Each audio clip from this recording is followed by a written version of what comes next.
ਗੁਰਬਖਸ਼ ਸਿੰਘ ਦੀ ਕਹਾਣੀ ਰਾਇਜ਼ਾਦਾ ਬਿਧੀ ਚੰਦ ਦਾ ਬਾਕੀ ਦਾ ਭਾਗ। ਤੇਰੇ ਘਰ ਆਉਣੋਂ ਮੈਂ ਰਹਿ ਵੀ ਨਹੀਂ ਸਕਦੀ, ਪਰ ਆਇਆ ਮੈਨੂੰ ਚਿੰਤਾ ਵੀ ਲੱਗ ਜਾਂਦੀ ਹੈ। ਰੁਕਮਣੀ ਆਂਦੀ। ਉਹ ਕਿਉਂ ਬੀਬੀ ਜੀ, ਕਾਹਦੀ ਚਿੰਤਾ? ਮਾਲਣ ਪੁੱਛਦੀ। ਤੇਰਾ ਘਰ ਮੈਨੂੰ ਵਰਕਸ਼ਾਪ ਦਿਸਦਾ ਹੈ, ਇੱਥੇ ਕਿੰਨਾ ਕੁਝ ਬਣਦਾ ਹੈ ਤੇ ਮੈਂ ਤੈਨੂੰ ਕੰਮੋਂ ਹਟਾ ਦਿੰਦੀ ਹਾਂ। ਵਾਹ ਬੀਬੀ ਜੀ, ਤੁਸੀਂ ਤੇ ਮੇਰਾ ਤਰਾਹ ਹੀ ਕੱਢ ਛੱਡਿਆ ਸੀ। ਪਰ ਤੁਹਾਨੂੰ ਪਤਾ ਨਹੀਂ, ਤੁਸੀਂ ਜਦੋਂ ਹੋ ਕੇ ਤੁਰ ਜਾਂਦੇ ਹੋ, ਮੈਂ 2 ਘੜੀਆਂ ਦਾ ਕੰਮ 1 ਘੜੀ 'ਚ ਨਿਬੇੜ ਲੈਂਦੀ ਹਾਂ। ਤੇ ਮਾਲਣ ਕੁਆਟਰ ਦਾ ਕੁੰਡਾ ਬੰਦ ਕਰਕੇ ਅੰਦਰੋਂ 1-2 ਪੈਂਫਲੇਟ ਅਖਬਾਰਾਂ ਲੈ ਆਉਂਦੀ। ਇਹ ਕੱਲ੍ਹ ਹੀ ਕੋਈ ਦੇ ਗਿਆ ਸੀ। ਮਾਲਣ ਦਾ ਭਰਾ ਕਿਸੇ ਕਿਸਾਨ ਸਭਾ ਦਾ ਮੈਂਬਰ ਸੀ ਤੇ ਪੁਲਿਸ ਨੇ ਕਮਿਊਨਿਸਟ ਆਖੇ ਉਹਨੂੰ ਗ੍ਰਿਫਤਾਰ ਕਰ ਲਿਆ ਸੀ। ਇਹ ਭਰਾ ਆਪਣੀ ਭੈਣ ਨੂੰ ਪੜ੍ਹਾਉਂਦਾ ਹੁੰਦਾ ਸੀ ਤੇ ਕਈ ਗੱਲਾਂ ਸਮਝਾਉਂਦਾ ਸੀ। ਜੇਲ੍ਹ 'ਚ ਜਾ ਕੇ ਉਹ ਕਈ ਪੋਲੀਟੀਕਲ ਕਾਮਿਆਂ ਨਾਲ ਮਿਲਿਆ। ਜਦੋਂ ਭੈਣ ਉਹਨੂੰ ਜੇਲ੍ਹ 'ਚ ਮਿਲਣ ਆਈ ਤਾਂ ਉਹਨੇ ਕਿਸੇ ਸਾਥੀ ਦਾ ਉਹਨੂੰ ਪਤਾ ਦਿੱਤਾ। ਉਹ ਸਾਥੀ ਕੁਝ ਸਾਹਿਤ ਉਹਨੂੰ ਪਹੁੰਚਾ ਜਾਂਦਾ ਤੇ ਆਪਣੇ ਮਿਸ਼ਨ ਦੇ ਹਮਦਰਦਾਂ ਨੂੰ ਢੂੰਡ ਕੇ ਉਹਨਾਂ ਨੂੰ ਪਹੁੰਚਾ ਦਿੰਦੀ ਸੀ। ਇਹਨਾਂ ਦਾ ਮਿਸ਼ਨ ਇਹੀ ਸੀ, ਕੁਲੀਆਂ ਕਾਮਿਆਂ ਕਿਸਾਨਾਂ ਨੂੰ ਕਹਿਣਾ, ਬਹਾਦਰ ਬਣੋ, ਯੁੱਗ ਉਹਨਾਂ ਦਾ ਆਉਣ ਵਾਲਾ ਹੈ ਤੇ ਜਿਹੜਾ ਕੋਈ ਪੜ੍ਹ ਸਕੇ ਉਹਨੂੰ ਸੌਖੀਆਂ ਕਿਤਾਬਾਂ ਦੇਣਾ। ਰੁਕਮਣੀ ਨੇ ਇਸ ਸਾਹਿਤ ਕੋਲੋਂ ਬੜੀ ਰੌਸ਼ਨੀ ਲਈ ਤੇ ਉਹ ਕਈ ਵਾਰੀ ਆਪਣੀ ਮਾਲਣ ਦੇ ਘਰ ਨਾਲ ਆਪਣੇ ਘਰ ਦਾ ਮੁਕਾਬਲਾ ਕਰਦੀ ਸੀ, ਜਿੱਥੇ ਕਦੇ ਕੋਈ ਕੰਮ ਨਹੀਂ ਹੋਇਆ, ਕਦੇ ਅਚਾਰ ਤੱਕ ਕਿਸੇ ਨੇ ਆਪੀ ਨਹੀਂ ਸੀ ਪਾਇਆ, ਕੋਈ ਚੀਜ਼ ਪੈਦਾ ਨਹੀਂ ਕੀਤੀ ਨਾ ਬਣਾਈ। 8 ਨੌਕਰ ਸਨ, ਸਿਰਫ ਉਹ ਸੀ ਇਕੱਲੇ ਆਦਮੀ ਲਈ, ਜਿਹਨੂੰ ਜ਼ਿੰਦਗੀ ਦਾ ਕੋਈ ਵੀ ਕੰਮ ਨਹੀਂ ਸੀ ਆਉਂਦਾ, ਜਿਹਨੇ ਸੁਰਾਹੀ 'ਚੋਂ ਗਲਾਸ ਤੱਕ ਭਰ ਕੇ ਆਪ ਨਹੀਂ ਸੀ ਪੀਤਾ, ਬੂਟ ਦੇ ਤਸਮੇ ਆਪ ਨਹੀਂ ਸੀ ਮੇਲੇ, ਜੁਰਾਬਾਂ ਆਪ ਨਹੀਂ ਸੀ ਪਾਈਆਂ ਨਾ ਲਾਈਆਂ ਸਨ। ਉਹ ਬੜਾ ਵੱਡਾ ਠੇਕੇਦਾਰ ਸੀ। ਉਹਨੂੰ ਫਸਟ ਕਲਾਸ ਦਾ ਪਾਸ ਮਿਲਦਾ ਸੀ, ਕਿਉਂਕਿ ਰੇਲਵੇ ਨੂੰ ਵੀ ਕੁਝ ਚੀਜ਼ਾਂ ਸਪਲਾਈ ਕਰਦਾ ਸੀ ਤੇ ਹਰ ਮਹਿਕਮੇ ਦੇ ਅਫਸਰਾਂ ਦਾ ਦੋਸਤ ਸੀ।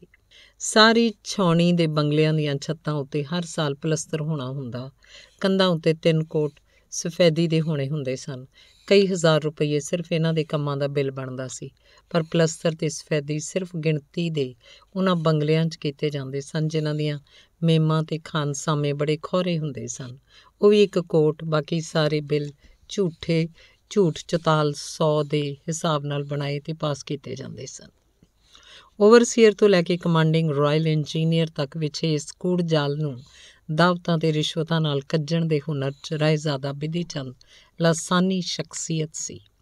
1 ਮੋਟਰ ਉਹਦੀ ਅਫਸਰਾਂ ਦੇ ਕੰਮੀ ਲੱਗੀ ਰਹਿੰਦੀ। 4000 ਰੁਪਏ ਮਹੀਨੇ ਦੀ ਅਫਸਰਾਂ ਨੂੰ ਸ਼ਰਾਬ ਪਿਲਾਉਂਦਾ। ਵੱਡੇ ਦਿਨਾਂ 'ਚ ਹਜ਼ਾਰਾਂ ਰੁਪਈਆਂ ਦੀਆਂ ਡਾਲੀਆਂ ਦੇ ਤੋਹਫੇ ਚੁਣੇ ਜਾਂਦੇ ਸਨ। ਕੋਠੀ 'ਚ ਕਈ ਦਿਨ ਵਿਆਹ ਰਚਿਆ ਰਹਿੰਦਾ ਸੀ। ਸਾਰੇ ਅਫਸਰਾਂ ਦੇ ਬਹਿਰਿਆਂ ਚਪੜਾਸੀਆਂ ਦਾ 1 ਦਿਨ ਖਾਸ ਹੁੰਦਾ ਸੀ। ਪਰ ਕਿਉਂਕਿ ਉਸ ਘਰ 'ਚ ਕਦੇ ਕੋਈ ਕਿਸੇ ਕੰਮ ਆਉਣ ਵਾਲੀ ਚੀਜ਼ ਪੈਦਾ ਨਹੀਂ ਸੀ ਕੀਤੀ ਗਈ, ਇਸ ਲਈ ਉਹ ਘਰ ਬਾਵਜੂਦ ਇੰਨੇ ਨੌਕਰਾਂ ਤੇ ਸਾਜ਼ੋ ਸਾਮਾਨ ਦੇ ਕਬਰਿਸਤਾਨ ਨਾਲੋਂ ਵੀ ਸੁੰਨਾ ਸੀ। ਜੇ ਆਖੋ ਕਿ ਕਦੇ ਤਾਂ ਉਸ 'ਚ ਖੂਬ ਰੌਣਕ ਹੁੰਦੀ ਸੀ, ਤਾਂ ਕਬਰਿਸਤਾਨ ਵਿੱਚ ਵੀ ਤਾਂ ਕਦੇ ਰੌਣਕ ਹੋਈ ਜਾਂਦੀ ਹੈ ਜਦੋਂ ਵੱਡੀਆਂ ਪਾਰਟੀਆਂ ਮੁਰਦੇ ਗੱਡਣ ਆਉਂਦੀਆਂ।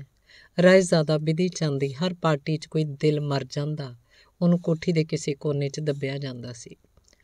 ਉਸ ਬੇਰੂਹ ਕੋਠੀ ਨਾਲੋਂ ਕਿਸੇ ਫਰਨੀਚਰ ਦੀ ਦੁਕਾਨ 'ਚ ਵਧੇਰੇ ਸ਼ਖਸੀਅਤ ਹੁੰਦੀ ਹੈ। ਵਰ੍ਹੇ ਇਸੇ ਤਰ੍ਹਾਂ ਲੰਘਦੇ ਗਏ। ਜਦੋਂ ਕਦੇ ਕੋਈ ਮੁਕੱਦਮਾ ਬਣਦਾ, ਕਿਸੇ ਝੂਠੇ ਬਿੱਲ 'ਚ ਕੋਈ ਖਾਨਾ ਪੁਰ ਹੋਣੋਂ ਰਹਿ ਜਾਂਦਾ, ਤਾਂ ਇਹ ਬੇਰੂਹ ਘਰ 'ਚ ਜ਼ਿੰਦਗੀ ਤੇ ਏਕਤਾ ਦੇ ਨਿਸ਼ਾਨ ਲੱਭਣੇ ਸ਼ੁਰੂ ਹੋ ਜਾਂਦੇ। ਇੱਕ ਮਨੋਰਥ ਦਿਸਦਾ ਜਿਹਦੇ ਲਈ ਇੱਕ ਦੂਜੇ ਦੀ ਲੋੜ ਪੈ ਜਾਂਦੀ। ਰੁਕਮਣੀ ਨੇ ਆਪਣੀਆਂ ਨਿੱਜੀ ਰੀਝਾਂ ਹੁਣ ਮਾਰ ਮੁਕਾਈਆਂ ਸਨ। ਉਹਦੇ ਚਿਹਰੇ ਉੱਤੇ ਤਕਦੀਰ ਨਾਲ ਰੋਸ ਦੇ ਨਿਸ਼ਾਨ ਮਿਟਦੇ ਜਾ ਰਹੇ ਸਨ। ਉਹ ਨੌਕਰੀ ਕਰ ਰਹੀ ਸੀ ਤੇ ਜਦੋਂ ਉਹਨੂੰ ਕੋਈ ਚੰਗੇਰੀ ਨੌਕਰੀ ਮਿਲੀ, ਉਹ ਇਹ ਨੌਕਰੀ ਛੱਡ ਕੇ ਚਲੀ ਜਾਣਾ ਚਾਹੁੰਦੀ ਸੀ। ਅਣਵਰਤੀ ਜ਼ਿੰਦਗੀ ਦੇ ਬੋਝ ਤੋਂ ਬਚਣ ਲਈ ਉਹਨੇ ਬਿਧੀ ਚੰਦ ਦੇ ਘਰ 'ਚ ਰਹਿਣਾ ਮਨਜ਼ੂਰ ਕਰ ਲਿਆ ਸੀ ਤੇ ਨਾਲੇ ਉਹਦਾ ਹੋਰ ਕੋਈ ਥਾਂ ਵੀ ਨਹੀਂ ਸੀ। ਹੁਣ ਉਹਨੂੰ ਕੋਈ ਰੌਸ਼ਨੀ ਆ ਰਹੀ ਸੀ ਕਿ ਕਿਸੇ ਥਾਂ ਦੁਨੀਆ 'ਚ ਉਹਦੇ ਲਈ ਕੰਮ ਹੈ। ਉਹ ਅਜੇ ਆਪਣਾ ਫੈਸਲਾ ਪੱਕਾ ਨਹੀਂ ਸੀ ਕਰ ਸਕੀ ਕਿ ਉਸ ਹਾਦਸਿਆਂ ਭਰੇ ਕਬਰਿਸਤਾਨ 'ਚ ਇੱਕ ਵੱਡੀ ਕਬਰ ਪੁੱਟੀ ਗਈ। ਲੋਕੀ ਖੁੱਲ੍ਹਾ ਆਖਣ ਲੱਗ ਪਏ ਕਿ ਐਤਕੀ ਬਿਧੀ ਚੰਦ ਨਹੀਂ ਛੁੱਟੇਗਾ। ਬਿਧੀ ਚੰਦ ਨੇ ਨਿਯਤ ਤਰੀਕ 'ਤੇ ਮਾਲ ਪਹੁੰਚਾਉਣਾ ਸੀ। ਗੱਡਿਆਂ ਵਾਲਿਆਂ ਐਨ ਮੌਕੇ 'ਤੇ ਹੜਤਾਲ ਕਰ ਦਿੱਤੀ।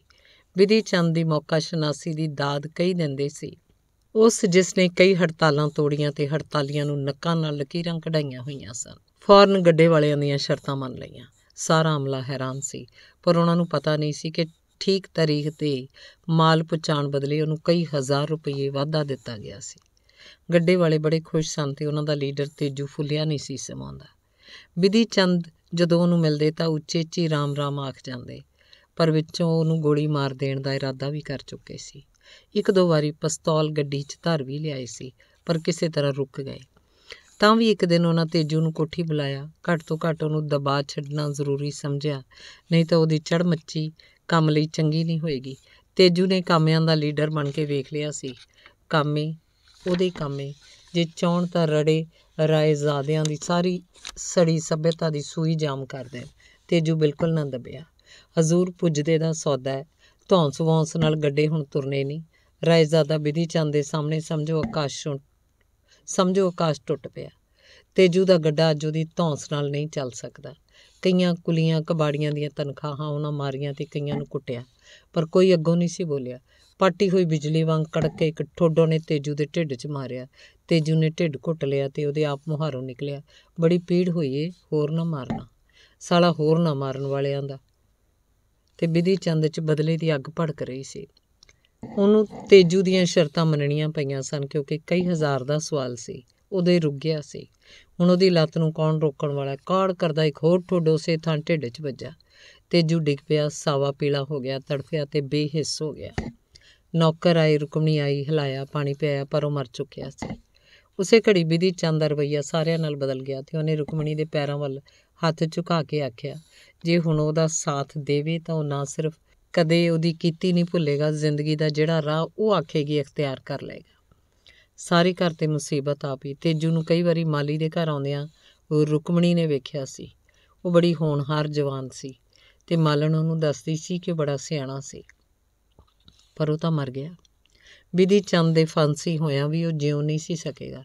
ਤੇ ਜੇ ਬਿਧੀ ਚੰਦ ਵਰਗਾ ਆਦਮੀ ਸੱਚੀ ਮੁੱਚੀ ਬਦਲ ਜਾਏ ਤਾਂ ਚੰਗੇ ਕੰਮਾਂ ਲਈ ਉਹ ਕਿੱਡੀ ਤਾਕਤ ਬਣ ਸਕਦਾ ਹੈ। ਤਜਰਬਾ ਨਾ ਹੋਣ ਕਰਕੇ ਰੁਕਮਣੀ ਨੂੰ ਪਤਾ ਨਹੀਂ ਕਿ ਚੰਗੇ ਕੰਮਾਂ ਲਈ ਬਿਧੀ ਚੰਦ ਦੀ ਕੋਈ ਤਾਕਤ ਸਾਰਥਕ ਨਹੀਂ ਸੀ ਹੋ ਸਕਦੀ ਤੇ ਨਾ ਬਿਧੀ ਚੰਦ ਵਰਗੇ ਆਦਮੀ ਬਦਲ ਸਕਦੇ।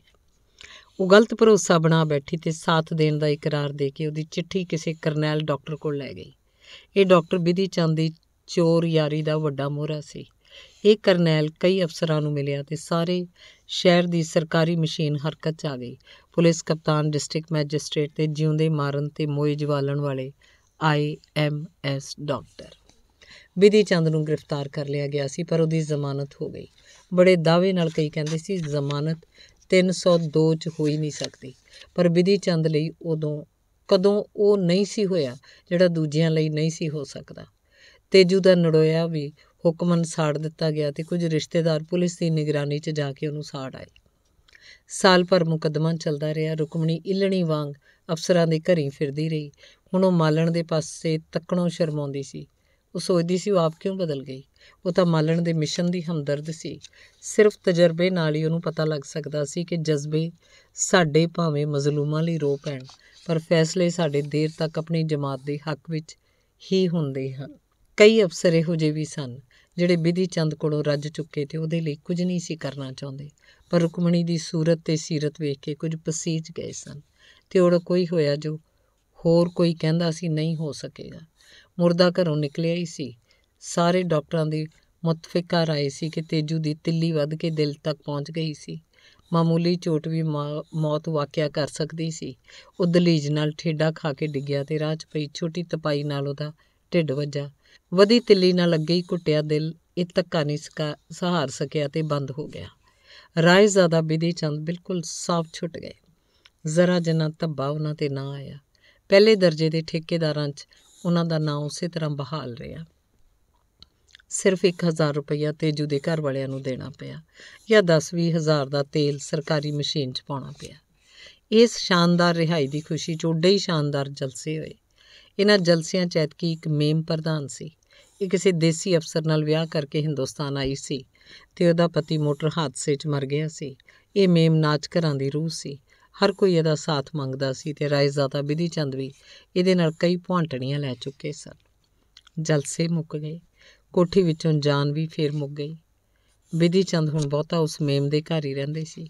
ਕਦੇ ਕਦੇ ਘਰ ਆਉਂਦੇ ਤੇ ਰੁਕਮਣੀ ਨਾਲ ਚੰਗੀ ਤਰ੍ਹਾਂ ਬੋਲਦੇ ਸਨ, ਪਰ ਇਸ ਚੰਗੀ ਬੋਲੀ 'ਚ ਉਨੀ ਉਪਨੱਤ ਨਹੀਂ ਸੀ ਜਿੰਨੀ ਉਹਨਾਂ ਦੀ ਮੰਦੀ ਬੋਲੀ 'ਚ ਹੁੰਦੀ ਸੀ। ਰੁਕਮਣੀ ਨੂੰ ਇਹ ਸੌਦਾ ਮਹਿੰਗਾ ਪਿਆ। ਉਹਦੀ ਮਾਲਣ ਨਾਲ ਇੱਕ ਸਾਂਝ ਬਣਦੀ ਜਾ ਰਹੀ ਸੀ। ਉਹਨੂੰ ਕਿਸੇ ਵੇਲੇ ਜ਼ਿੰਦਗੀ ਦਾ ਕੋਈ ਮਨੋਰਥ ਲੱਭਣ ਲੱਗ ਪਿਆ ਸੀ। ਹੁਣ ਉਹ ਮਾਲਣ ਵੱਲ ਜਾਂਦੀ ਤੇ ਰਾਹ 'ਚੋਂ ਮੁੜ ਆਉਂਦੀ। ਮਾਲਣ ਵੀ ਉਹਦੇ ਵੱਲ ਨਹੀਂ ਸੀ ਆਈ। ਸ਼ਾਇਦ ਸਮਝਦੀ ਸੀ ਚੰਗੇ ਮੰਦੇ ਸੁਆਮੀ ਸੁਆਣੀਆਂ ਸਭ ਇੱਕੋ ਮਿੱਟੀ ਦੇ ਬਣੇ ਹੁੰਦੇ ਹੈ। ਇੱਕ ਦੁਪਹਿਰੇ ਅਖਬਾਰ ਦੇ ਵਰਕੇ ਫੋਲਦਿਆਂ ਉਹਦੀ ਨਜ਼ਰ ਖਾਲੀ ਅਸਾਮੀਆਂ ਦੇ ਕਾਲਮ 'ਤੇ ਪਈ। ਇੱਕ ਮਿਡਲ ਸਕੂਲ ਨੂੰ ਆਪਣੇ ਬੋਰਡਿੰਗ ਹਾਊਸ ਲਈ ਵਾਰਡਨ ਚਾਹੀਦੀ ਸੀ, ਜਿਹੜੀ 80 ਕੁ ਲੜਕੀਆਂ ਦੀ ਦੇਖਭਾਲ ਕਰ ਸਕੇ। ਲੜਕੀਆਂ ਦਾ ਤਜਰਬਾ ਭਾਵੇਂ ਉਹਨੂੰ ਨਹੀਂ ਸੀ, ਪਰ ਦਾਵਤਾਂ ਦੇ ਪ੍ਰਬੰਧ 'ਚ ਬੜੀ ਨਿਪੁੰਨ ਸਮਝੀ ਗਈ ਸੀ ਅਤੇ ਉਹਨੂੰ ਉਮੀਦ ਜਿਹੀ ਹੋਈ ਕਿ ਉਹ ਇਹ ਕੰਮ ਕਰ ਲਏਗੀ। ਆਖਰ ਹਿਆ ਕਰਕੇ ਆਪਣੀ ਮਾਲਣ ਨਾਲ ਸਲਾਹ ਕਰਨ ਲਈ ਉਹਦੇ ਘਰ ਚਲੀ ਗਈ। ਮਾਲਣ ਨੇ ਵੇਖਿਆ 1 ਸਾਲ 'ਚ ਉਹਦੀ ਬੀਬੀ 5 ਵਰ੍ਹੇ ਬੁੱਢੀ ਹੋ ਗਈ ਸੀ। ਵੇਖ ਕੇ ਮਾਲਣ ਆਪਣੀ ਸਾਰੀ ਨਿਰਾਸ਼ਾ ਭੁੱਲ ਗਈ। ਉੱਡੇ ਹੀ ਆਦਰ ਨਾਲ ਉਹਦਾ ਸਵਾਗਤ ਕੀਤਾ। ਉਹਦੇ ਦਿਲ ਦੀ ਐਡੀ ਚੜੱਤਣ ਵੇਖ ਕੇ ਰੁਕਮਣੀ ਉਹਦੇ ਗਲ ਨਾਲ ਲੱਗ ਗਈ। ਮੁੱਦਤਾਂ ਬਾਅਦ ਪਹਿਲੀ ਵਾਰ ਆਪਣੀ ਹਿੱਕ ਨਾਲ ਉਹਨੇ ਉਸ ਹਿੱਕ ਦੀ ਧੜਕਣ ਸੁਣੀ, ਜਿਹਦੇ 'ਚ ਜ਼ਿੰਦਗੀ ਦੇ 2 ਰੱਖਣੇ ਨਹੀਂ ਹੁੰਦੇ। ਜਦੋਂ ਪਿਆਰ ਹੈ ਉਦੋਂ ਧੋਖਾ ਨਹੀਂ, ਜਦੋਂ ਦੁਸ਼ਮਣੀ ਹੈ ਉਦੋਂ ਵਖਾਲਾ ਨਹੀਂ। ਕਈ ਦਿਨ ਤੱਕ ਸਲਾਹਾਂ ਕਰਕੇ ਰੁਕਮਣੀ ਨੇ ਵਾਰਡਨ ਹੋਣ ਲਈ ਅਰਜ਼ੀ ਦੇ ਦਿੱਤੀ। ਵੇਖੇ ਤਾਂ ਸਹੀ ਕਿ ਉਹ ਕਿਸੇ ਕੰਮ ਦੇ ਲਾਇਕ ਵੀ ਹੈ। ਜੇ ਨੌਕਰੀ ਮਿਲ ਗਈ ਤਾਂ ਬਿਧੀ ਚੰਦ ਕੋਲੋਂ ਖਲਾਸੀ ਨਾ ਵੀ ਹੋ ਸਕੀ ਤਾਂ ਵੀ ਉਹਨੂੰ ਇੰਨੀ ਤਸੱਲੀ ਤਾਂ ਹੋ ਜਾਏਗੀ ਕਿ ਉਹ ਕਿਸੇ ਕੰਮ ਆ ਸਕਦੀ ਹੈ। ਜ਼ਿੰਦਗੀ 'ਚ ਇੱਕ ਅੱਧ ਵਾਰੀ ਤਕਦੀਰ ਸਾਨੂੰ ਅੱਧੀ ਵਾਟ ਤੁਰ ਕੇ ਵੀ ਆ ਮਿਲਦੀ ਹੈ। ਮਿਸਿਸ ਸੂਰੀ ਨੂੰ ਧਨ ਦਾ ਬੇਅੰਤ ਇਸ਼ਕ ਸੀ ਅਤੇ ਬਿਧੀ ਚੰਦ ਨੂੰ ਮੇਮ ਦਾ ਸੁਆਮੀ ਹੋਣ ਦੀ ਪੁਰਾਣੀ ਰੀਝ ਸੀ।